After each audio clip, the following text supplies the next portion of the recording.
विश्व प्रसिद्ध नाड़ी तंत्र विशेषज्ञ वैद्य सत्य प्रकाश आर्य जी, जो नाड़ी वैद्य कायाकल्प के माध्यम से लाखों मरीजों को खुशहाल जीवन प्रदान कर चुके हैं।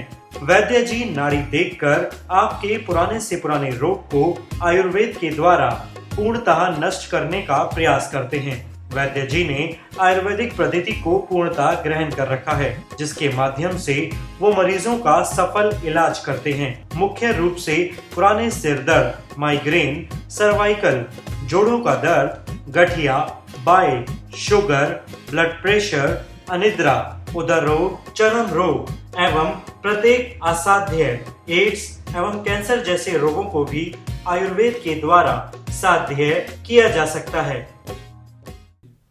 नमस्तुभ्यम नमाम्यहम मम सहोदर। हे आर्यवर्त देश के रहने वाले मेरे हम अमर भाइयों, आप सभी को मेरा नमस्कार है। स्वागत है आपका नाड़ी वैद्य कायाकल्प प्रोग्राम में। हम चाहते हैं आप स्वस्थ रहें, आपका परिवार स्वस्थ रहे, आप सभी स्वस्थ रहें। लेकिन किस तरह से स्वस्थ रह सकते हैं? जब आप परहेज नहीं करेंगे, बद परहेजी करेंगे, आयुर्वेद के मतानुसार अपने जीवन का यापन नहीं करेंगे, कभी भी औषधियों के सहारे आप स्वस्थ नहीं रह सकते। इसलिए हमारे सबसे अच्छे ग्रंथ चरक ने कहा है, पथ्य सेविनः किम भेषजम। अगर आप परहेज से रहेंगे तो आपको कभी भी औषधि की आवश्यकता नहीं है। अपथ्य सेविनः किम भेषजम। और अगर आप बद परहेजी करेंगे तो कोई भी औषधि काम नहीं करेगी। इसलिए परहेज से रहना बहुत ज़रूरी है। लेकिन परहेज किसका रखें, किस चीज़ का रखें? तो शास्त्रों में बड़ा ही शोध करके परहेज के कुछ बताए हैं गुण धर्म कि किन चीज़ों का आपको परहेज करना चाहिए। तो उसमें लिखा है कि रोग के कारण क्या हैं, शरीर में रोग के कारण क्या हैं। उसमें सबसे पहले स्पष्ट लिखा हुआ है कि आपको भोजन सुबह और शाम करना चाहिए। आपको भोजन सुबह और शाम करना चाहिए। लेकिन सुबह का भोजन किस समय करना चाहिए? ऋतु संधिकाल या समय संधिकाल, या जब दोपहर मिलते हैं उस समय पर, या जब सूर्य उदय होता है उस उदय होने के पश्चात आपको भोजन ग्रहण करना चाहिए। लेकिन वो भोजन जो आप ग्रहण करने जा रहे हैं, आप उस भोजन को अपने हाथों से जहर बना रहे हैं। कहीं सफोला खा करके, कहीं तेल का प्रयोग करके। तेल तेजम हरती, तेल तो तेज को हरता है। लेकिन आप लोग के जो आजकल बड़े गर्व से आप कहते हैं कि आपके फैमिली डॉक्टर्स बन चुके हैं, वो फैमिली डॉक्टर्स आपको क्या कहते हैं कि आप घी बंद कर दीजिए, दूध बंद कर दीजिए। लेकिन आयुर्वेद कहता है स्नेहनम मधुरम आहारम अमृत तुल्यम वर्तते। जिस भोजन के अंदर घी होता है, जिस भोजन में मीठा होता है, उसको अमृत कहा गया है। तेल तेजम हरती, तेल तो तेज को हरता है। और खाने के लिए घी होता है, मसाज के लिए तेल होता है। लेकिन जब आप अपनी सब्जियों में तेल का प्रयोग करेंगे तो कैसे आप स्वस्थ रह सकते हैं? स्वस्थ रहने के लिए आपको घी का प्रयोग करना पड़ेगा। लेकिन कौन सा घी होना चाहिए? कि आपका गाय का हो या भैंस का हो या मक्खन होना चाहिए। लेकिन उसको तड़के में प्रयोग नहीं करना चाहिए, भून कर नहीं खाना चाहिए। सब्जी में, रोटी में वैसे डालकर उसका प्रयोग करना चाहिए। लेकिन रोटी भी कैसी होनी चाहिए? जिसमें गेहूं मिला हुआ हो, चना बराबर का मिला हुआ हो, साथ में जौ भी। 5 किलो गेहूं के अंदर 1 किलो जौ और चना मिला करके मोटे आटे की रोटी बना करके उसको अगर भोजन करेंगे तो आपको कभी कब्ज का रोग नहीं हो सकता। अध्यसनात् अजीर्णात् अति सपनात् अति स्निग्धात् शीत उष्ण अकर्म सेवनात्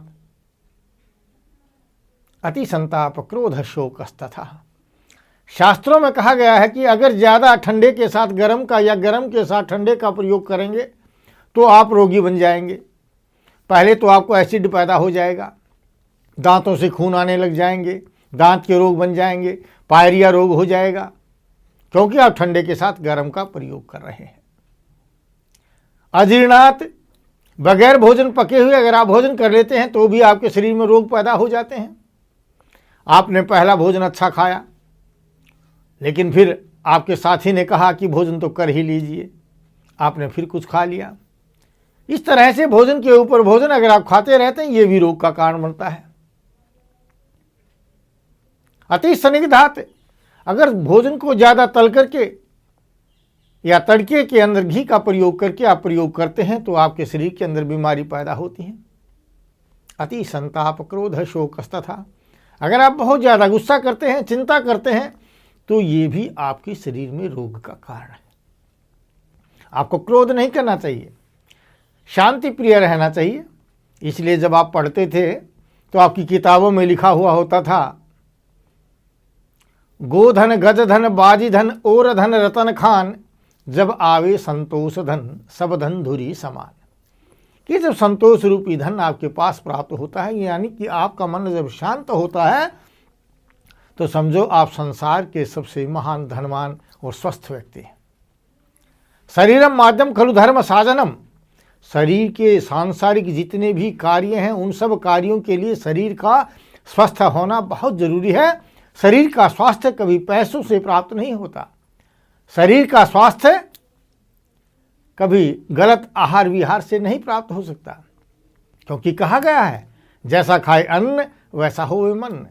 जैसे आप अन्न का ग्रहण करेंगे वैसा ही आपका मन बनेगा, और स्वस्थ शरीर के अंदर स्वस्थ मन निवास करता है। और अगर आपका शरीर स्वस्थ है, आपका मन भी स्वस्थ होगा। आपका मन स्वस्थ है तो शरीर भी स्वस्थ होगा। लेकिन मन स्वस्थ कब होगा? जब आपका आहार जो है वो अच्छा होगा। आप अगर आहार में भुनी हुई चीज़ों का, तली हुई चीज़ों का प्रयोग करते हैं तो वैसा ही जला हुआ आपका मन होगा। अगर उसमें मांस इत्यादि का प्रयोग करते हैं तो वैसा ही आपका क्रूर मन होगा, और जैसा क्रूर मन होगा वैसे ही क्रूर व्याधियां आपके शरीर के अंदर पैदा होंगी। इसलिए चरक में कहा गया है कि शाकाहारी से उत्तम, शाकाहार से उत्तम स्वस्थ शरीर के लिए कोई अन्य औषध नहीं है। अगर आप अपने शरीर को स्वस्थ रखना चाहते हैं तो सबसे पहले शाकाहार को स्वीकार कीजिए।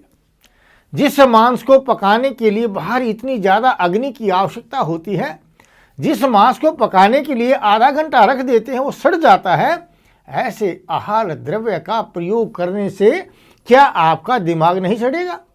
क्या आपके शरीर के अंदर गंध पैदा नहीं होगी? जितनी एनर्जी आप उसको बाहर पकाने में वेस्ट करते हैं, उतनी ही एनर्जी उसको शरीर में पचाने के लिए चाहिए। और आप जितना काम करते हैं, बोलते हैं, लिखते हैं, पढ़ते हैं, हंसते हैं, देखते हैं, उसमें जो एनर्जी वेस्ट होती है तो अन्य एनर्जी आपके पास कहाँ से आ जाएगी? और जब आपके पास ज़्यादा एनर्जी है ही नहीं तो उस मांस को आप कैसे ग्रहण करेंगे? और वो मांस आपको जो पचेगा नहीं, तो शास्त्रों में कहा गया रसात रक्तम ततो मांसम मांसान वेद सतो अस्थि अस्तनो मज्जा मज्जात शुक्रम शुक्रात गर्भम पर जायते। जो खाते हैं उससे रस बनता है, रस से रक्त मांस वेद अस्थि मज्जा और शुक्र धातु का निर्माण होता है। जब खाए हुए आहार द्रव्य का पाचन ही नहीं होता तो आपका रक्त नहीं बनेगा। जब आपके शरीर के अंदर रक्त नहीं होता तो आजकल के डॉक्टर्स कहते हैं एनीमिया हो गया है, आपके डॉक्टर्स कहते हैं थैलीसीमिया हो गया है। उस थैलीसीमिया के लिए सारी ज़िंदगी आपको ब्लड चढ़ाते हैं, एनीमिया के लिए आपको फोलिक एसिड की टैबलेट्स खिलाते हैं, लेकिन फिर भी आपका रक्त पूरा नहीं होता। हाँ, उनके खिलाने से आपके शरीर के अंदर गुस्सा ज़रूर हो जाता है, आपका बीपी अवश्य बढ़ जाता है।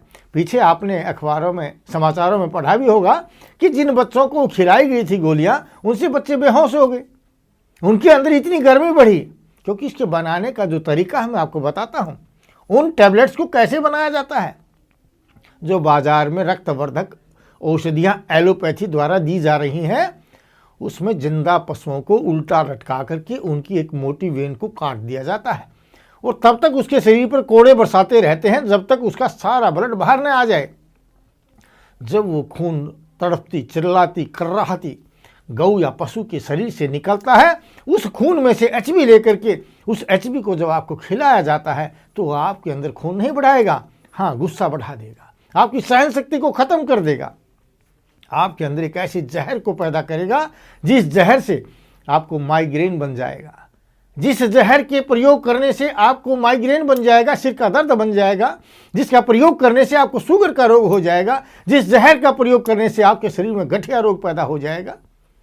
आज प्रत्येक व्यक्ति देखिए, कहीं कमर का दर्द है, कहीं गर्दन का दर्द है, कहीं सिर का दर्द है, छोटे से लेकर के बड़े तक आप देखिए, कोई भी व्यक्ति आपको स्वस्थ नहीं मिल रहा, क्योंकि बहुत कुछ हमारे साथ वो घटित हो रहा है जो आप नहीं जानते। हमारी औषधियाँ कहाँ से बन रही हैं, किस तरीके से बनाई गई हैं, वो सभी औषधियाँ आपके अंदर जो आज मेडिसिन आपको मिल रही हैं, जिसको आप एलोपैथी का नाम देते हैं, उन औषधियों का प्रयोग करने से आपके रोग कभी नष्ट नहीं होते। एक रोग से दूसरा रोग पैदा होता, दूसरे से तीसरा रोग पैदा होता है, आपका शरीर रोगों का घर बन जाता है। और जब आपका शरीर रोगों का घर बन गया, आप बीमार तो हो गए, लेकिन आपका पैसा उन अंग्रेजी दवाओं का प्रयोग करने से उन विदेशी कंपनियों को चला जाता है। आप कंगाल भी हो गए, आप रोगी भी बन गए और आप रोगों का घर भी बन गए। अगर आप स्वस्थ होना चाहते हैं तो आयुर्वेद का प्रयोग कीजिए। हर व्यक्ति आयुर्वेद तो जानता नहीं, उसके लिए मैंने आप लोगों की सुविधा के लिए एक वैदिक कैलेंडर का प्रयोग किया है, एक वैदिक कैलेंडर का निर्माण किया है। वह कैलेंडर आप अपने रसोई घर के अंदर टांग दीजिए। घर में जो महिला रसोई घर में काम करती है, चाहे वो माँ है, चाहे दादी है, चाहे बेटी है, चाहे बहन है, जब वो रसोई घर के अंदर खड़ी होगी तो उसको पता होगा कि अब कौन सा महीना है, उस महीने में हमें कौन सी दाल, कौन सी सब्जी का प्रयोग करना चाहिए। उसी तरह की दाल सब्जी का वो प्रयोग करेगी। उसको आपको बताने की जरूरत नहीं कि आज आपको मसूर की दाल चाहिए या कि उड़द की या राजमा चाहिए। उसमें लिखा हुआ होगा कि कौन से महीने में उड़द का प्रयोग होना चाहिए, कौन से महीने में राजमा और चना का प्रयोग होना चाहिए, कौन से रंग के कपड़े आपको पहनने चाहिए। जो आप लोग विभिन्न प्रकार के पाखंडियों के पास पहुंचते हैं अपने भाग्य के निर्माण करने के लिए, भाग्य निर्माण नहीं होता। कई बार आप देखते हैं कि कोई वस्तु आपने श्राद्धों के अंदर ली, उससे आपको बहुत बड़ा फायदा हुआ। कई चीज़ें उस समय पर लेने से आपको नुकसान दे रही हैं, क्योंकि वो समय विपरीत है। वैदिक काल गणना के अनुसार न वो श्राद्ध का समय होता है, न वो पूर्णमासी का समय होता है, न वो अमावस्या का समय होता है। इसलिए हमने वेदों का घोर अध्ययन करके आपके लिए ऐसे कैलेंडर का निर्माण किया है जो आपको ये बताएगा कि कब पूर्णमासी होगी, कब अमावस्या है, कब श्राद्धों का समय है, कब कौन सा सही समय आपके लिए बीज बोने का है, कौन सा समय कौन से वस्त्र आपको ग्रहण करने चाहिए, किस तरह का रंग, किस तरह की धातु का आपको प्रयोग करना चाहिए, वो आपको कैलेंडर के रूप में दिखाई देगा। उस कैलेंडर का हमने बड़ा शोध करके निर्माण किया है। किसी ज्योतिष शास्त्र के पास जाने की जरूरत नहीं, किसी पाखंडी के पास जाने की आवश्यकता नहीं, किसी मुल्ला मौलवी के पास जाने की आवश्यकता नहीं है, किसी पादरी से जाकर पूछने की आवश्यकता नहीं होगी कि मुझे उन्नति करने के लिए कौन से समय पर क्या कार्य करना चाहिए। मैंने इस कैलेंडर का निर्माण किया है, आप इस कैलेंडर का प्रयोग कीजिए। और जिस औषधियों का मैंने निर्माण किया है उसमें उस रसायन से आप स्वस्थ रह सकते हैं। उस रसायन के बारे में, क्योंकि समय एक छोटे से ब्रेक का, बने रहिए टीवी स्क्रीन के साथ। मैं आपको बताऊंगा कि किस तरह से आपके शरीर में रोग ही नहीं पैदा होंगे, किस रसायन का प्रयोग करने से आप भीम की तरह से सुदृढ़ रहेंगे, बलवान रहेंगे, किस रसायन का प्रयोग करके च्यवन ऋषि ने बुढ़ापे में संतान को पैदा किया था।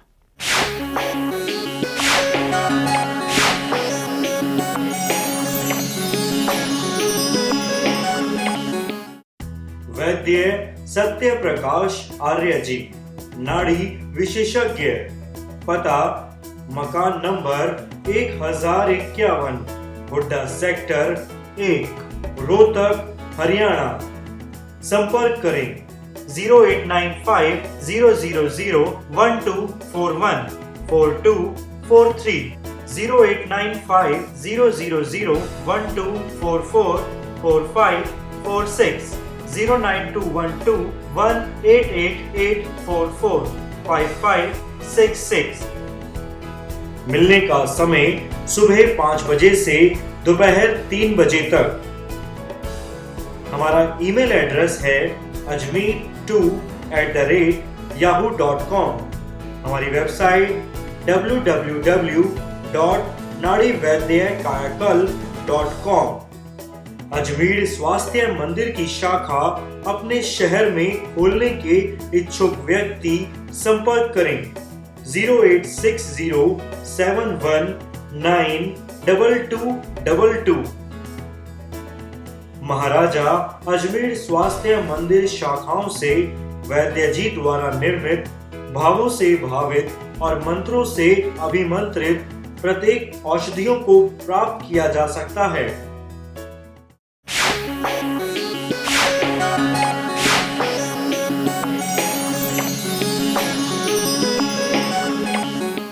कायाकल्प में पुनः आपका स्वागत है। तो मैं बता रहा था कि महाराजा अजमेर स्वास्थ्य मंदिर में जो औषधियां बनाई जा रही हैं उनका क्या गुण है, क्या धर्म है। हमने महाराजा अजमेर ही इसका नाम क्यों रखा।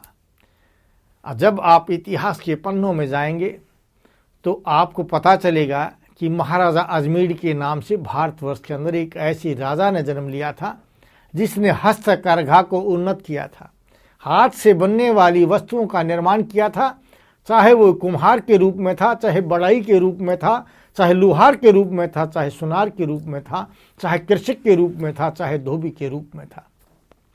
भारत में लघु उद्योगों की देन और भारत को समृद्ध बनाने में जो पीछे अमेरिका ने हमारे ऊपर एक बैन लगाया था और फिर भी हमारा कुछ नहीं बिगड़ा था, आर्थिक जो प्रतिबंध लगाए थे उसकी देन थी वो महाराजा अजमेर।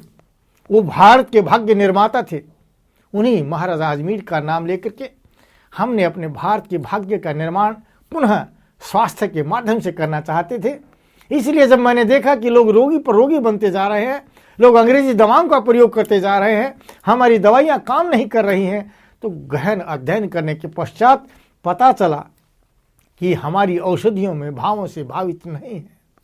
हमारी औषधियाँ सही समय पर नहीं ली जाती, उनको उखाड़ कर कहीं लाया जाता है, किसी समय पर उनको बनाया जाता है, सही ढंग से उनका निर्माण नहीं होता। तो उन सब चीज़ों को दूर करते हुए, क्योंकि औषधि सारी हमारे आज यहाँ नहीं रही, कोई तुर्किस्तान में पैदा होती है तो कोई पाकिस्तान में पैदा होती है, कोई इंग्लिस्तान में पैदा होती है तो कोई हिंदुस्तान में पैदा होती है, कोई हिंदुस्तान के हिमाचल प्रदेश में पैदा होती है तो कोई उत्तर प्रदेश में पैदा होती है। जब अध्ययन किया तो पता चला कि संसार की जितनी भी औषधियां हैं, जड़ी बूटियां हैं, इन सभी जड़ी बूटियों से ज़्यादा ताकतवर ताम्र भस्म है, तांबे की भस्म है, और तांबे की भस्म से ज़्यादा ताकतवर चांदी की भस्म है, और चांदी की भस्म से ज़्यादा ताकतवर सुवर्ण भस्म है, और सुवर्ण भस्म से ज़्यादा ताकतवर पारे की भस्म है। पारे के बारे में कहा गया है बद्ध पारदो रुजम हरती, कि अगर पारद को आपने बांधना सीख लिया तो रोगों को दूर कर देता है। मृत पारदो मोक्षम ददाती, अगर पारद को मारना सीख लिया तो मोक्ष दे देता है। जिस व्यक्ति ने पारे को बांधना सीख लिया, मारना सीख लिया, वह आपको मोक्ष दिला सकता है। लेकिन उस पारद के मारने के लिए किस चीज की आवश्यकता है? इससे भी ताकतवर गंधक है जिसको आप सल्फर कहते हैं। तो मैंने सल्फर पर, गंधक पर, सुवर्ण पर घोर अध्ययन करके एक रसायन शास्त्री के रूप में एक ऐसे रसायन का निर्माण किया जिस रसायन का भीम के नाना ने प्रयोग करके, वासुकी नाग ने जिसको निर्माण किया था, और भीम को जब जहर खिला करके नदी में छोड़ दिया गया था तो उस भीम को वह रसायन खिलाया था। और उस रसायन का प्रयोग करके जिस दुर्योधन ने भीम को मारने की कामना की थी, वह भीम पुनर्जीवित होकर के 10,000 हाथियों का बल प्राप्त करके पुनः महाभारत में प्रकट हुए थे। वैसा ही रसायन का निर्माण और खा करके प्रयोग किया। जिस तरह से मेरे विरोधी मेरा प्रचार करते हैं, मेरा विरोध करते हैं, उसके बावजूद आप लोगों का प्यार हमें मिल रहा है, आप लोगों का आशीर्वाद मिल रहा है, आप लोग स्वस्थ होते जा रहे हैं। दिनों दिन आती हुई रोगियों की ये संख्या, चाहे अहमदाबाद से हो, चाहे बम्बई से हो, चाहे पाकिस्तान से हो, चाहे इंग्लैंड और कनाडा से हो, वे रोगी आते हैं क्योंकि उसी रसायन का उन्हीं भावों के साथ निर्माण किया। एक वृद्ध व्यक्ति जो कंपन का रोगी था, पार्किंसंस जिसको रोग कहते हैं, कांपता हुआ आ रहा था, उसकी लुष्टिका को पकड़ करके हमारे यहाँ के कुछ विरोधियों ने उसको कहा कि हे ताऊ, तू यहाँ कैसे आ गया? यहाँ तो कुछ नहीं मिलता, मात्र गांव का पेशाब मिलता है, क्या पेशाब आपको यही मिला? इस तरह का दुर्प्रचार करके उस रोगी को, बेचारे को भेज दिया। 6-7 बार वो वापिस जाकर के जब दोबारा आता है, वैद्य जी मैं तो इस तरह से मेरे साथ घटित हुआ, कई बार आया और मैं चला गया। तो मैंने हंसकर कहा, ताऊ जी अच्छी बात है, समय से पहले और भाग्य से ज़्यादा कभी प्राप्त नहीं होता। आपने जितना कर्ज ले रखा था डॉक्टरों का, वहाँ आपने उनको दवाओं का पैसा तो देना ही था ना। आप कर्जे से मुक्त हो गए हैं और अब आप स्वस्थ होने के लिए सही स्थान पर आ चुके हैं। आपका मन भी शुद्ध हो गया है, अब आपके मन के अंदर वो विचार पैदा नहीं हो रहे और हम आपका पार्किंसंस रोग ठीक कर देते हैं। पार्किंसंस का जो रोग है वो कोई ऐसा रोग नहीं जिसको असाध्य समझा जाए। वो आपके शरीर से जो आदेश वाहिनियां हैं वो कमज़ोर हो जाने के कारण शरीर पर कंट्रोल नहीं रहता और शरीर कांपने लग जाता है। तो अगर जो हमने आपके लिए नशे का निर्माण किया है और आपके पेट को साफ करने के लिए वैदिक कटुअर का निर्माण किया है और साथ में जो रसायन का निर्माण किया है, इस रसायन का प्रयोग करके देख लीजिए, 15 दिन में आपका ये कंपन रोग ठीक हो जाएगा। तो कहा बेटे बात तो ठीक है, लेकिन ठीक हो जाऊंगा तो की बात है ना।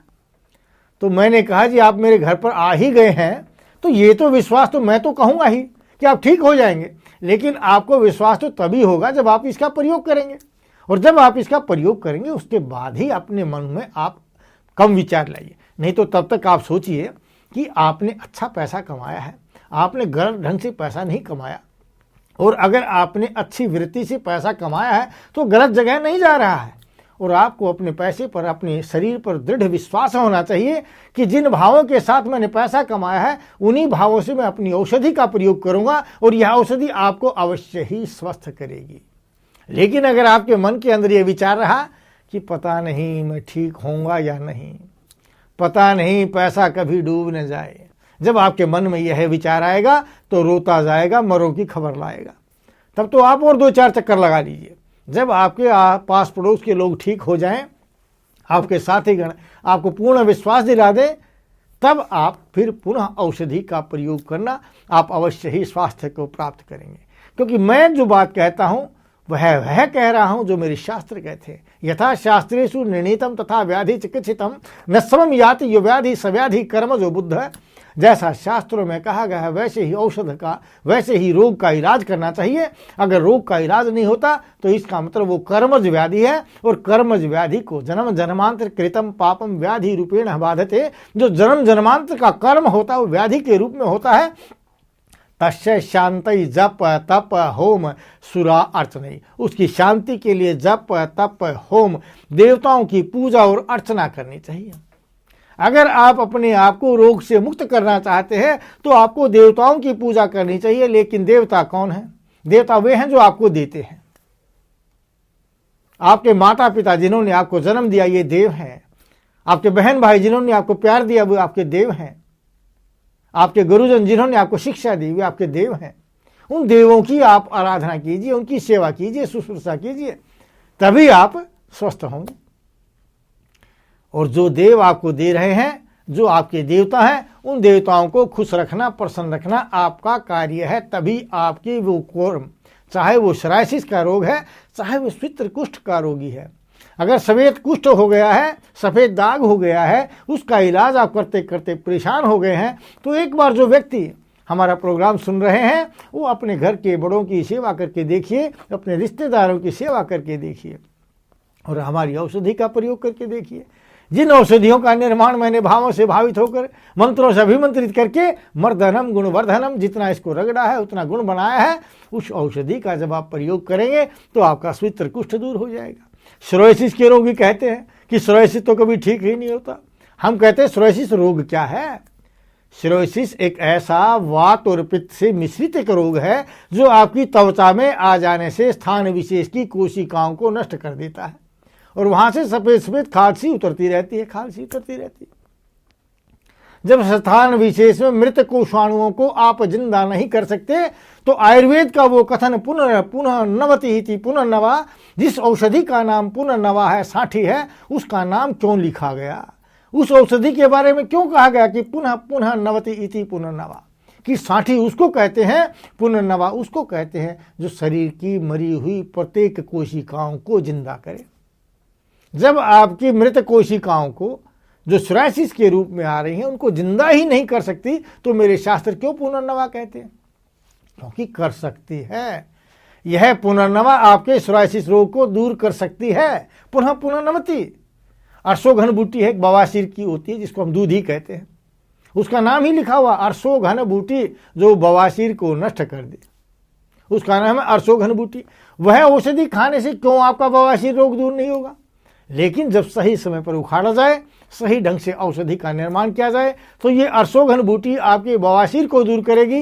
पुनः नवति, यह पुनर्नवा आपकी सोरायसिस रोग को दूर करेगी। यह पुनर्नवा आपकी मरी हुई किडनी को जिंदा करेगी। जो डायलिसिस पर जाते हैं उन रोगियों को भी पुनर्नवा साठी सदा के लिए स्वस्थ करती है। आयुर्वेद में आपने पढ़ा है बहेड़ा, बहेड़े का संस्कृत में नाम है विभीतक, और विभीतक का अर्थ है विभयम अभयम करोति यह, जो आपके शरीर को रोगों के भय से मुक्त करे। रोगों से मुक्त करना तो बहुत बड़ी बात है, भय से भी जो मुक्त कर दे, ऐसी दिव्य औषधि बहेड़ा है। जब बहेड़ा ही बना दिया गया तो रोग आपसे आएंगे कैसे? रोगों का भय भी आपको नहीं होना चाहिए। एक औषधि का नाम है हरित की, हरती रोगानीति हरित की। जिस तरह से माता अपने बच्चे को गर्भ में रख करके बाहर से आने वाली प्रत्येक औषधि से उसकी रक्षा करती है, उसी तरह से यह हरित की नाम की दिव्य औषधि आपको रोगों से बचाती है और आपके शरीर का रक्षण करके आपके शरीर को स्वस्थ करती है। तो हरित की का क्यों निर्माण किया? लेकिन सही ढंग पर बनाने वाला, जानने वाला चाहिए। तो हमने अध्ययन करके इन चीज़ों का निर्माण किया और उसी मंदिर में निर्माण किया जिस मंदिर में पूर्व राजा ने आपके देश का विकास किया था। आज हम आपके शरीर के स्वास्थ्य की रक्षा करना चाहते हैं। मैं उन लोगों को बताना चाहता हूं जो देश में शांति लाना चाहते हैं, जो देश में समृद्धि लाना चाहते हैं। अगर आप देश में समृद्धि चाहते हैं, अपने शरीर को स्वस्थ चाहते हैं, अपने जीवन को शांतिमय चाहते हैं, तो आप आयुर्वेद को अवश्य अपनाइए। अपने देश में बनी हुई वस्तुओं का प्रयोग कीजिए, क्योंकि आपके देश का पैसा जब आपके देश में रहेगा, उन औषधियों में, उन उत्पादों में किसी प्रकार का नुकसान नहीं है। आप फोलिक एसिड का प्रयोग करते हैं रक्त के निर्माण के लिए। उसका निर्माण कैसे होता है पता है आपको? जिंदा पशुओं को उल्टा लटका करके उनकी नस काट दी जाती है, खून टपकता रहता है और तब तक कोड़े बरसाए जाते हैं कि पूरा खून बाहर न निकल जाए, क्योंकि मृत पशु का खून नहीं लिया जा सकता। उसको जिंदा रखा जाता है और कोड़ों से पीटा जाता है। पीटते पीटते, चीखते चिल्लाते, पशु के खून से जब वो खून बाहर आता है, उसमें से एचबी लेकर के उस एचबी को जब आपको खिलाया जाता है तो उसका प्रयोग करने से बच्चे बेहोश हो गए, उन्हीं गोलियों का प्रयोग करने से जो हमारी सरकार दे रही है। उसी प्रकार की हेमोग्लोबिन की दवाइयों का प्रयोग करके आपके शरीर के अंदर गुस्सा पैदा हो रहा है। आप असहनशील बनते जा रहे हैं। छोटे से बच्चे में गुस्सा कहाँ से आ गया? क्योंकि उसकी माता ने गर्भ में रखते हुए जिस फोलिक एसिड का निर्माण किया, उससे उसके अंदर ये विकृति पैदा हो गई। अगर आप चाहते हैं आप स्वस्थ बने तो आप रसायन का प्रयोग करें, जिस रसायन से आपके अंदर एनीमिया दूर हो जाएगा। हमारे औषधियाँ जो मिलने का स्थान है आप टीवी स्क्रीन पर देख रहे हैं। किसी भी शाखा से जाकर के हमारे द्वारा बनाई गई इन औषधियों का प्रयोग करके अपने राष्ट्र को समृद्ध बनाइए, शांतिमय बनाइए और अपने आप को स्वस्थ बनाइए। जय हिंद, जय भारत। वैद्य सत्य प्रकाश आर्य जी, नाड़ी विशेषज्ञ, पता मकान नंबर 1051, हुड्डा सेक्टर 1, रोहतक, हरियाणा। संपर्क करें 0895-000-1241 4243, 0895-000-1244 4546, 09212-188844 5566। मिलने का समय सुबह 5 बजे से दोपहर 3 बजे तक। हमारा ईमेल एड्रेस है ajmer2@yahoo.com। हमारी वेबसाइट www.nadivaidyankayakal.com। अजमेर स्वास्थ्य मंदिर की शाखा अपने शहर में खोलने के इच्छुक व्यक्ति संपर्क करें 0860719222। महाराजा अजमेर स्वास्थ्य मंदिर शाखाओं से वैद्य जी द्वारा निर्मित, भावों से भावित और मंत्रों से अभिमंत्रित प्रत्येक औषधियों को प्राप्त किया जा सकता है।